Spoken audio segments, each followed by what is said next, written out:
జగిత్యాల జిల్లా శ్రీపాద ఎల్లంపల్లి ప్రాజెక్టు కింద ముంపు గురైన బాధితులు ఆవేదన వ్యక్తం చేశారు. ప్రాజెక్టు ముంపులో నష్టపోయిన ముక్కట్రావుపేటకు చెందిన 97 కుటుంబాలకు ఇప్పటివరకు ఎలాంటి నష్టపరిహారం అందలేదన్నారు. 2015 నాటికే 18 ఏళ్లు పూర్తయినప్పటికీ పరిహారం అందలేదని పేర్కొన్నారు.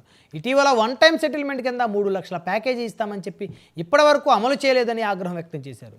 అధికారులను ఎన్నోసార్లు విన్నవించినప్పటికీ పరిష్కారం లేకపోవడంపై బాధితులు నిరాశ చెందుతున్నారు. మండలం ముక్కట్రావుపేట గ్రామ బాధితులం మేము. మా బాధ ఏంటంటే మాకు R&R ప్యాకేజ్ కింద శ్రీపాద ఎల్లంపల్లి ప్రాజెక్టు కింద ముప్పు గురైన వాళ్ళం 97 ఇళ్లకు సంబంధించిన విషయం.